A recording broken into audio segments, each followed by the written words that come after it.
اعوذ باللہ من الشیطان الرجیم، بسم اللہ الرحمن الرحیم۔ السلام علیکم ورحمۃ اللہ وبرکاتہ۔ امید آپ سبھی خیریت سے ہوں گی اور ایمان کی بہترین حالت میں ہوں گی۔ آج ہم لوگوں نے سورۃ قلم سورۃ نمبر 68 کی تفسیر پڑھنی ہے۔ سورۃ کا نام اور وجہ تسمیہ۔ اس سورۃ کا نام القلم ہے، اس کی وجہ یہ ہے کہ اس سورۃ کی ابتدائی آیت میں القلم ذکر ہے۔ نہ والقلم وما یسطرون، پہلی آیت نون قلم کی قسم اور اس کے جو فرشتے لکھتے ہیں۔ امام بخاری نے اس سورت کا عنوان سورت نون القلم قائم کیا ہے، جو کہ صحیح بخاری کی سورت نون القلم میں بتایا گیا ہے۔ اسی طرح امام ترمذی نے لکھا ہے کہ باب بن سورت نون والقلم۔ تو اس کے بعد علامہ محمد الماروی شافعی لکھتے ہیں، حسن بصری، اکرمہ، عطا اور حضرت جابر نے کہا یہ سورت مکی ہے، اور حضرت ابن عباس نے فرمایا آیت نمبر 16 میں القلم کی کہ اس کی جو آیات ہیں وہ مکی ہیں، آیت نمبر 16 تک کی آیات جو ہیں۔ اس کے بعد آیت نمبر جو 33 تک ہیں وہ باقی آیات جو ہیں وہ مدنی ہیں، جبکہ اس کے بعد جو آیت نمبر ہے وہ 47 تک کی آیات مکی ہیں، اور اس کے بعد پھر من الصالحین یعنی القلم کی آیت نمبر 50 تک کی آیات مدنی ہیں۔ پھر باقی سورت کی 2 آیتیں مکی ہیں، یعنی کہ کچھ مکی آیتیں ہیں، کچھ مدنی آیتیں ہیں، اور سورتوں کی تعداد کی بھی انہوں نے بتا دیا کہ کہاں سے لے کے کہاں تک مکی ہے اور کہاں سے لے کے کہاں تک مدنی ہے۔ ترتیب نزول کے اعتبار سے سورت کا نمبر 2 ہے، اور ترتیب مصحف کے اعتبار سے سورت کا نمبر 68 ہے، 68 ہے۔ حضرت جابر بن زید نے کہا یہ سورت دوسرے نمبر پر نازل ہوئی، یہ سورت اقرا بسم ربک کے بعد نازل ہوئی، اور اس سورت کے بعد سورت المزمل اور پھر اس کے بعد سورت المدثر نازل ہوئی، اور زیادہ صحیح وہ ہے جو حضرت عائشہ نے پہلے فرمایا، یعنی سورت اقرا بسم ربک نازل ہوئی، پھر وحی کا آنا رک گیا۔ اس کے بعد سورت المدثر نازل ہوئی، اور حضرت جابر بن عبداللہ نے فرمایا وحی کے آنے کے رکنے کے بعد سورت المدثر نازل ہوئی، اور سورت القلم کے بعد نازل ہوئی اقرا بسم ربک، اور یوں اس سورت کے نزول کا اعتبار 2 ہے۔ ماں قبل سے ربط کی بات کریں تو سورت تبارک الذی میں ثابت کیا گیا تھا کہ برکات و ہندہ اللہ تعالیٰ ہی ہے، اور اس صفت میں اس کا کوئی شریک نہیں۔ اب سورت قلم میں خبردار کیا گیا ہے کہ مشرکین کوشش کریں گے کہ آپ اس مسئلہ میں رم ہو جائیں تاکہ وہ بھی آپ کے ساتھ نرمی کا برتاؤ کریں، یا یہ کہ وہ نرم ہو رہے ہیں تاکہ آپ بھی نرم ہو جائیں۔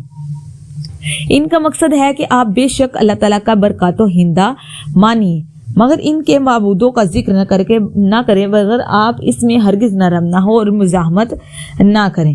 سورۃ القلم کے مقاصد و مضامین کی بات کریں تو اس سورت کے ابتدا میں حروف تہجی نون مذکور ہے، اس میں اشارہ ہے کہ یہ کلام انہی حروف سے مرکب ہے جن حروف کو ملا کر تم لوگ اپنا کلام بناتے ہو، اور اگر تمہارا یہ ظن ہے کہ یہ کسی انسان کا بنایا ہوا کلام ہے تو تم بھی اس کی مثل کلام نہ لاؤ۔ اس صورت کی ابتدا میں نبی کریم صلی اللہ علیہ وآلہ وسلم سے خطاب کیا گیا، اور مشرکین آپ کی شان میں جو نازیبا کلمات استعمال کرتے تھے ان پر آپ کو تسلی دی گئی، اور آپ کے رنج اور افسوس کا ازالہ کیا گیا۔ بعض کافروں نے آپ کی طرف شعر کہنے، جادو کرنے اور دیوانگی اور جنون کی جو نسبت کی تھی اس سے آپ کی برات فرمائی ہے۔ اس دنیا میں اور آخرت میں نبی کریم صلی اللہ علیہ وسلم کے فضائل اور کمالات کا ذکر ہے۔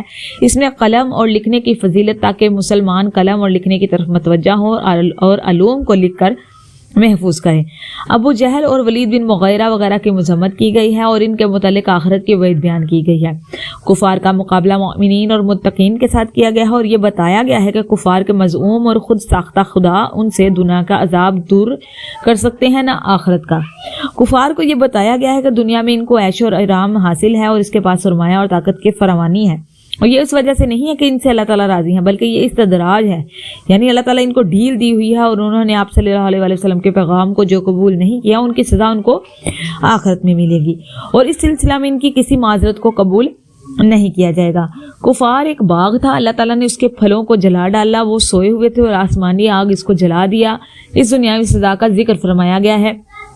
آخر میں نبی کریم صلی اللہ علیہ وسلم کو دین اسلام کو تبلیغ میں جو مشقت اٹھانی پڑتی ہے، اور کفار قریش کی اظہار ثانی سے جو آپ کو رنج اور ملال ہوتا ہے، اس پر آپ کو صبر کرنے کا حکم دیا ہے، تاکہ اس معاملہ میں آپ کوئی ایسا قدم نہ اٹھائیں جیسا اقدام حضرت یونس علیہ السلام نے کر لیا تھا، اور اپنی قوم پر غضب نہ کرو، اللہ تعالیٰ کے اذن محسوس کے لیے بغیر اپنی قوم کو چھوڑ کر چلے گئے تھے۔ تو یہ تھی سورۃ القلم کی تفسیر۔ اب ہم سورۃ الحاقہ کی تفسیر پڑھیں گے۔ جو کہ 69 صورت ہے۔ اس صورت کا نام وجہ تسمیہ ہے کچھ اس طرح کہ اس صورت کا نام الحاقہ ہے، کیونکہ اس صورت کو اسی نام سے سوال کے ساتھ شروع کیا گیا ہے جیسا کہ اس صورت کی پہلی آیت میں ہے۔ جیسے کہ پہلی سے تیسری آیت تک کا ترجمہ ہے ضرور واقع ہونے والی۔ ضرور واقع ہونے والی کیا چیز ہے؟ ضرور واقع ہونے والی کو آپ کیسا جانتے ہیں؟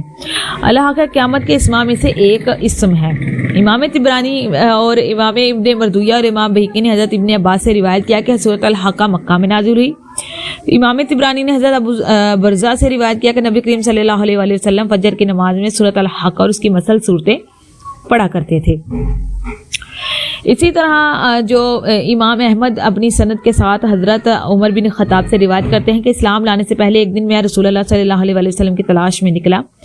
آپ مجھ سے پہلے مسجد کی طرف جا چکے تھے، میں آپ کے پیچھے کھڑا ہو گیا۔ آپ نے سورۃ الحاقہ پڑھی اور قرآن کی عبارت سے بہت تعجب ہوا مجھے۔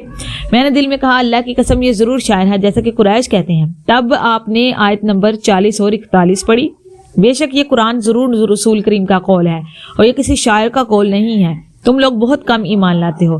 پھر مجھے خیال آیا کہ آپ کاہن ہیں، تب آپ نے یہ آیات پڑھی، آیت نمبر 43 سے 63 تک، آیت نمبر 42 اور 43، اور نہ یہ کسی کاہن کا قول ہے، یہ رب العالمین کی طرف سے نازل کیا گیا ہے۔ آپ نے آخر تک سورۃ الحاقہ پڑھی اور اس واقعہ سے اسلام کی صداقت میرے دل میں بیٹھ گئی۔ اگر ماں قبل سے ربط کی بات کریں تو سورۃ قلم میں فرمایا گیا تھا تبارک کے دعویٰ میں آپ کو نرم کرنے کے لیے مشرکین نرمی کریں گے، اب اگر آپ اس میں نرم نہ ہو۔ اب اس صورت میں دعوے کو نہ ماننے والوں کے لیے تخویفات اور دنیاوی اور اخروی جزائیں اور سزائیں بتائی گئی ہیں۔ سورۃ الحاقہ کے مقاصد و مضامین کی بات کریں تو اس صورت میں قیامت کی ہولناکیوں کا ذکر ہے اور مکذبین کو قیامت کے رکوع سے ڈرایا گیا ہے۔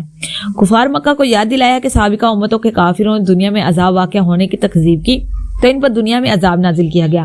اس کے علاوہ ان کو آخرت میں بھی عذاب ہوگا، اور جو لوگ اللہ تعالیٰ کے رسولوں کی تکذیب کرتے تھے اور شرک کرتے تھے ان کو سخت عذاب کی وعید سنائی گئی ہے۔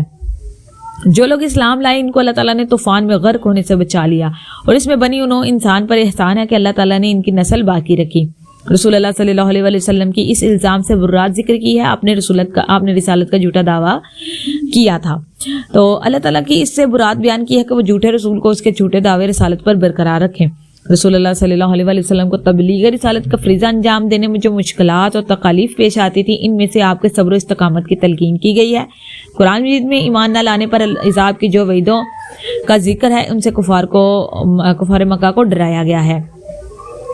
اس کے بعد اللہ تعالیٰ نے قسم کھا کر یہ بتایا کہ قرآن اللہ کی وحی ہے، یہ کسی شاعر کا قول نہیں، نہ کسی کاہل کا قول ہے۔ اس صورت کے اختتام پر رسول اللہ صلی اللہ علیہ وسلم کے دعوے رسالت پر دلیل قائم فرمائی، اور اگر آپ نے نبوت کا جھوٹا دعویٰ کیا ہوتا تو آپ کی رگ حیات کاٹ دیتے۔ تو یہ تھی ہماری دو صورتوں کا تعارف تفسیر، جن میں سورۃ الحاقہ اور سورۃ القلم دونوں شامل ہیں۔ آج کا سبق نہایت ہی مختصر الفاظ میں اور جامع الفاظ میں آپ کو سمجھایا گیا۔ امید آپ کا آج کا سبق آسانی سے سمجھ آ جائے گا۔ دعا میں یاد رکھیے گا۔ السلام علیکم ورحمۃ اللہ وبرکاتہ۔